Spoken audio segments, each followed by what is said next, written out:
নমস্কার, দেখছেন রিপাবলিক বাংলা, সঙ্গে রয়েছি আমি স্বর্ণালী। শুরু করছি সোজাসুজি স্বর্ণালী। সোজাসুজি স্বর্ণালীতে আজকে রাজ্যের এমন একটা ছবি তুলে ধরবো যে ছবির কোন দিকটা দেখতে হবে তা হয়তো আপনি নিজেই বুঝে উঠতে পারবেন না।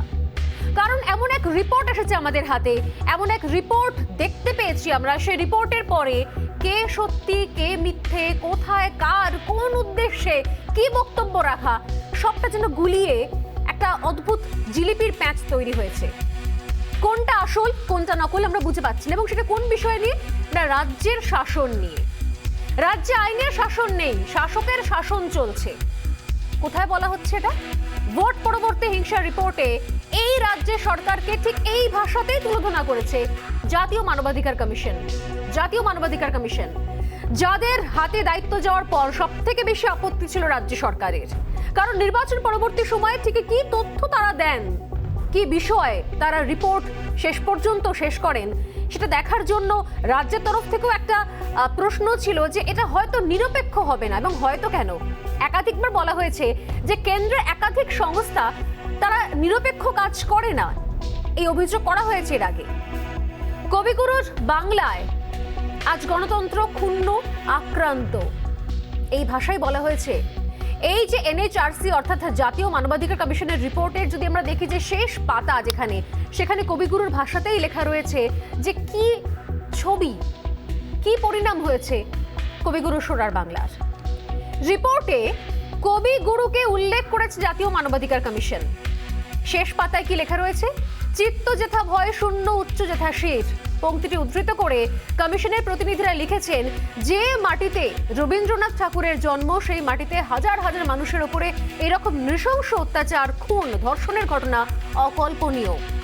তাই আক্রান্তদের যথার্থ বিচার পাইয়ে দিতেই মানবাধিকার কমিশন সিবিআই তদন্তের দাবি তুলেছে। পাশাপাশি মামলার বাইরে রাজ্যের হস্তান্তরের পক্ষে সওয়াল করেছে কমিশন। যদিও ভোট পরবর্তী হিংসা নিয়ে রাজ্য নিজের অবস্থানে এখনো পর্যন্ত অনড়। এদিন মুখ্যমন্ত্রী মমতা বন্দ্যোপাধ্যায় জানিয়েছেন যে রাজ্যে যে সন্ত্রাস ঘটেছে সে সবটাই ভোট পূর্ববর্তী। এবং একই সঙ্গে লক্ষণীয়, মানে ভোট পূর্ববর্তী বলার পাশাপাশি এটাও বলতে হয় যে মূলত যেটা তার অভিযোগ রয়েছে সেটা হচ্ছে যে এই সমস্ত সন্ত্রাস হচ্ছে তার যে শপথ গ্রহণ অর্থাৎ 5ই মে তার আগে, অর্থাৎ যে সময় রাজ্যের নির্বাচন কমিশন রাজ্যের আইন শৃঙ্খলা নিয়ন্ত্রণ করছিল। যে মুহূর্ত থেকে রাজ্যের আইন শৃঙ্খলা নিয়ন্ত্রণ করছে রাজ্য সরকার, অর্থাৎ তৃতীয়বারের জন্য বিপুল জনাদেশ নিয়ে ক্ষমতায় আসেন তৃণমূল কংগ্রেস সরকার, সেই মুহূর্ত থেকে সমস্ত পরিস্থিতি নিয়ন্ত্রণে, অর্থাৎ 5ই মের পর থেকে। 5ই মের পর থেকে রাজ্যে কোনো হিংসা হয়নি, এই বক্তব্যই রেখেছিলেন মমতা বন্দ্যোপাধ্যায়। কি বলেছিলেন তিনি এই প্রসঙ্গে আমরা শুনে নেব একবার এই আলোচনা শুরু করার আগে। We are the government. We have to give our opinion also. And court gave us time also for that. I think they will give us time, or they have given the time for affidavit or something. So before that, how they leaked all the news, what they have submitted in the court, if it is not political vendetta, only to malign the people of Bengal because they have lost the election. That's why this is their political vendetta. Political ভেন্ডেটার কথা বলেছিলেন মমতা বন্দ্যোপাধ্যায়, অর্থাৎ রাজনৈতিক উদ্দেশ্য প্রণোদিতভাবে এই report দেওয়া হচ্ছে এনএইচআরসির তরফ থেকে। এবং বলা হচ্ছে রাজ্যে বিভিন্ন প্রান্তে বলা হচ্ছে, বিরোধীরা বলছেন যে এই সময় তৃতীয়বারের জন্য নির্বাচিত হওয়ার পর মমতা বন্দ্যোপাধ্যায় সরকার রাজ্যের বিভিন্ন প্রান্তে অত্যাচার এখনো পর্যন্ত জারি রয়েছে, বরকরার রয়েছে। এটা রাজ্য তরফ থেকে বলা।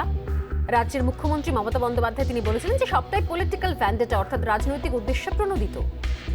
এবং শপথ গ্রহণের পর কোথাও কিছু ঘটেনি, অর্থাৎ এই রাজ্যতে বিভিন্ন সময়ে বিরোধীরা, আমি বারবারই বলি, এর আগেও বলেছি, শুধুমাত্র বিজেপি নয়, একই সঙ্গে আমরা, অন্তত আমি এই প্ল্যাটফর্ম থেকে, এই আলোচনা থেকে একাধিকবার বলেছি, শুধুমাত্র বিজেপি নয়, একই সঙ্গে রেড ভলেন্টিয়ার্সরা, তাদের ওপরও একাধিক আক্রমণ নেমে এসেছে।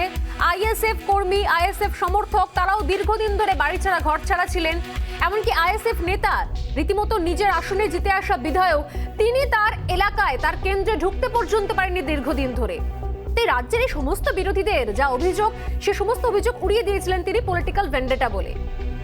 কিন্তু এরপর যখন বিষয়টা আদালত পর্যন্ত গড়ালো, রাজ্যের ডিজিপি, রাজ্য পুলিশের তরফ থেকে যখন একটা রিপোর্ট দেওয়া হলো মানবাধিকার কমিশনকে, জাতীয় মানবাধিকার কমিশনকে, সেই রিপোর্টে কি বলা হলো? সেই রিপোর্টে রাজ্যের ডিজিপির রিপোর্ট বলছে যে 2রা মে ভোটের ফল ঘোষণার পর থেকে রাজ্যে যে চিত্র ছিল তা এনএইচআরসির জমা রিপোর্টকেই সমর্থন করে। কিন্তু কেন সমর্থন করে বলছি, দেখে নেওয়া যাক এখানে কি বলা হয়েছে। রাজ্যের ডিজিপির যে রিপোর্ট, সেই রিপোর্টে বলা হয়েছে 20 মে থেকে 20 জুন, অর্থাৎ প্রায় 2 মাস, প্রায় 1 মাসের ওপর, 20 মে থেকে 20 জুন, মাফ করবেন 2রা মে থেকে 20 জুন, এই সময়টায় ডিজিপির রিপোর্ট বলছে রাজ্যে মৃত্যু হয়েছে 29 জনের। এটা ডিজিপির রিপোর্ট। যৌন নিগ্রহের শিকার হয়েছেন 12 জন, মারাত্মকভাবে আহত হয়েছেন 391 জন, হিংসাত্মক ঘটনা ঘটেছে রাজ্যে 940 খানা, হুমকির ঘটনা ঘটেছে 562 খানা। আমি জানি না, আমি আজকে আলোচনা শুরু করছি, আমি কোনটাকে সত্যি বলে ধরবো। মমতা বন্দ্যোপাধ্যায় যে বক্তব্য বলেছেন, শুরুতেই বলেছেন যে রাজ্যের তার শপথ গ্রহণের পরে কোথাও কিছু হয়নি, সমস্ত পরিস্থিতি নিয়ন্ত্রণে নাকি রাজ্য পুলিশের তরফ থেকে যে রিপোর্ট, ডিজিপির যে রিপোর্ট এক্ষুনি দেখলেন আপনারা আমাদের স্ক্রিনে, সেই রিপোর্ট, যে রিপোর্ট জমা হয়েছে জাতীয় মানবাধিকার কমিশনের কাছে। এবং এই এতগুলো যে তালিকা আমি পড়ে শোনালাম, এগুলো কি একটু সামান্য ঘটনা বা বিক্ষিপ্ত কিছু ঘটনাকে এগুলো বলা যায় কি, যে লম্বা তালিকা পাঠিয়েছে ডিজিপি? এই জায়গা থেকে দাঁড়িয়ে আজকের পোল কোয়েশ্চেনগুলো করে এই আলোচনা আমরা এগিয়ে নিয়ে যাবো। আমাদের সঙ্গে থাকবেন প্রত্যেকটি দলের এবং আইনজীবীরা থাকবেন, প্রত্যেক দলের প্রতিনিধিরাও থাকবেন।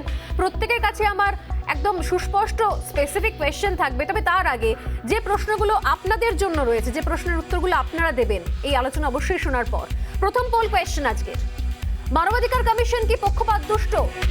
জাতীয় মানবাধিকার কমিশন কি পক্ষপাত দুষ্ট? আপনাদের কি তাই মনে হয়? হ্যাঁ বা নার মাধ্যমে আপনারা উত্তর দিতে পারেন।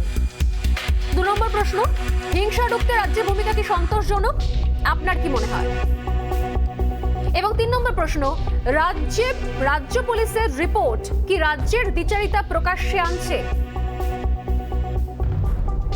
এই 3টে প্রশ্নের উত্তরে আমি অপেক্ষায় থাকবো। একই সঙ্গে নিঃসন্দেহে আমাদের আলোচনাতেও আসবে এই বিষয়গুলো বারবার। কারা রয়েছেন আমাদের সঙ্গে? রয়েছেন বিজেপি নেত্রী রাজলক্ষ্মী বসু, রয়েছেন বিজেপি নেত্রী এবং বিশিষ্ট আইনজীবী প্রিয়াঙ্কা টিব্রেওয়াল, রয়েছেন তৃণমূল কংগ্রেসের তরফ থেকে তৃণমূল কংগ্রেস নেতা এবং আইনজীবী তৌসিফ আহমেদ, এবং রয়েছেন বিশিষ্ট আইনজীবী সব্যসাচী চট্টোপাধ্যায়। আপনাদের 4 জনকেই স্বাগত রিপাবলিক বাংলায় এবং সোজাসুজি স্বর্ণালীর এই আলোচনায়।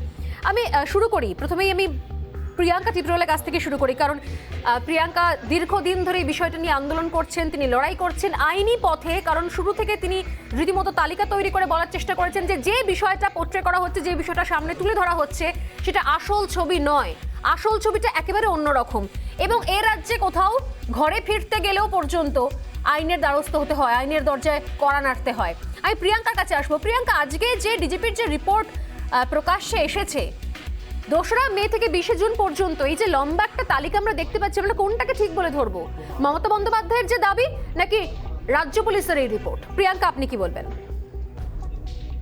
দেখুন, আমি তো বলবো জেপি কি বলছিল না, ওইগুলো বাদ দিই, কিন্তু আজকে এনএইচআরসি রিপোর্ট কি বলছে ওগুলো দেখতে হবে। আর সব থেকে দুঃখের বিষয়, মুখ্যমন্ত্রী বলছেন যে এই রিপোর্টটা কি করে লিক হলো, এই রিপোর্টটা। আরে আমি ওনাকে বলি যে ওনার আইনজীবীরা হয়তো ওনাকে ভালো করে বোঝাচ্ছেন না যে কোনো কিছু লিক হয়নি, এটা হাইকোর্টের নির্দেশে সবাইকে সার্কুলেট করা হয়েছে।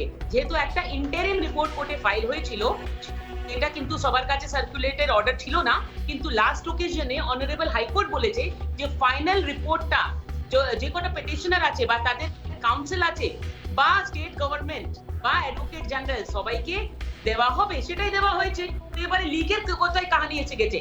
হ্যাঁ, এটা হতে পারে যে যখনই কেউ পশ্চিমবঙ্গ নিয়ে বলে যে এখানে ঘটনা ঘটেছে, মুখ্যমন্ত্রী সবসময় বলেন যে এখানে কিছুই হয়নি, সবকিছু ঠিক আছে, সবকিছু ঠিক আছে। তো এই রিপোর্টে আমি আজকে প্রশ্ন করি যে শুধু এনএইচআরসি তো এই রিপোর্টটা বানায়নি, এই রিপোর্টে 7খানা মেম্বার ছিল, তার মধ্যে 5 নম্বরে আছে member secretary West Bengal state legal services authority, আর 6 নম্বরে আছে এসএইচআরসি স্টেট হিউম্যান রাইটস কমিশনের রেজিস্ট্রার মেম্বার। তো আপনি আমাকে বলুন, এবার যদি West Bengal state legal service commission আর স্টেট হিউম্যান রাইট কমিশন দুজনই বিজেপির হয়ে কাজ করছেন বা দুজনই এনএইচআরসির সঙ্গে কাজ করছেন, তাহলে পশ্চিমবঙ্গতে কি শুধু মুখ্যমন্ত্রী ছাড়া আর কেউ নেই? তাহলে যা এখানে রিপোর্টে লেখা আছে ওগুলো ফ্যাক্টস আছে, সেই জন্য আজকে রিপোর্টে এসেছে। কিন্তু উনি এখনো বলবেন যে কোনো কিছু হয়নি, সেটা তো ফার্স্ট দিন ধরে বলছেন। না, আমি এই তাহলে জায়গায় নিয়ে আসবো 28 প্রিয়াঙ্কা জন আপনার যার কাছে। মানে- তৌসিফ আমাদের কাছে রয়েছেন, তৌসিফ আইনজীবী। আমার তৌসিফের কাছে বক্তব্য যে এই যে অভিযোগ করছেন মমতা বন্দ্যোপাধ্যায় যে এই যদি গোপন রিপোর্ট হবে তাহলে সেই রিপোর্ট ফাঁস হবে কিভাবে? প্রিয়াঙ্কা বলছেন যে উনি আসলে প্রসেসটাই বুঝতে পারছেন না, তাই এই ধরনের অভিযোগ করছেন। আপনি কি বলবেন তৌসিফ? আপনি প্রোগ্রামের প্রথমে আপনি একটা স্টেটমেন্ট চালাইছিলেন, এনএচআরসির একটা কেউ লোক ছিল, তে বলছিল যে মমতা ব্যানার্জি কি করে রিপোর্ট পেল। আমি আশা করব যে প্রিয়াঙ্কা বিপ্রবাল দিদি উনিও ওনাকে বলে দেবেন যে মমতা ব্যানার্জির হাতে কি করে এই রিপোর্টটা গেল। দেখুন, এই রিপোর্টটা দুদিন আগে কোর্টে সাবমিট করা হয়েছে, সিল্ড ইনভেলপে সাবমিট করা হয়েছে। তো তারপরে স্টেট অফ ওয়েস্ট বেঙ্গলের যা উকিল আইনজীবী ছিলেন ওনারা কোর্টকে রিকোয়েস্ট করলেন যে স্টেট গভর্নমেন্টকে, যেহেতু পার্টি আছে, আপনি রিপোর্টটা দেওয়ার ডাইরেকশন করুন যে রিপোর্টটা আজ সার্ভ করবে। তো কোর্টের অর্ডার অনুসারে রিপোর্টটা সার্ভ করা হয়েছে। পারপাসটা কি, যে স্টেট গভর্নমেন্ট ও রিপ্লাই দেবে, যে কি কথা বলা আছে রিপোর্টে কি লেখা আছে ওটার দিকে স্টেট একটা রিপ্লাই দেবে। Next date of hearing fix করা হয়েছে জুলাই 22। জুলাই 22 কোর্টে আবার এই মামলাটা উঠবে। আবার না, আমার কাছে স্পষ্ট না তৌসিফ, আপনি কি বলছেন যে এটাকে আপনারা ফাঁস বলে ধরছেন নাকি এটাই প্রসেস, এইভাবেই যাওয়ার কথা? না, রিপোর্ট ফাঁসের বক্তব্যটাকে আপনি সমর্থন করছেন না করছেন না আইনজীবী হিসেবে? আমি বলছি যে রিপোর্ট দেওয়া হয়েছে কোর্টে, court next date of hearing fix করেছে, কিন্তু কোর্ট এটা কোনোদিন বলেনি যে এই রিপোর্টটা যে কোনো ভাবে তোমরা বিজেপি লোকরা বা মিডিয়ার মাধ্যমে লিক করে দাও আর বেঙ্গলকে যাতা বলো, বেঙ্গলের মানুষকে যাতা বলো যে বেঙ্গলে কোনো ল নেই। ল যদি কোথাও নেই তো ওটা হচ্ছে উত্তরপ্রদেশ।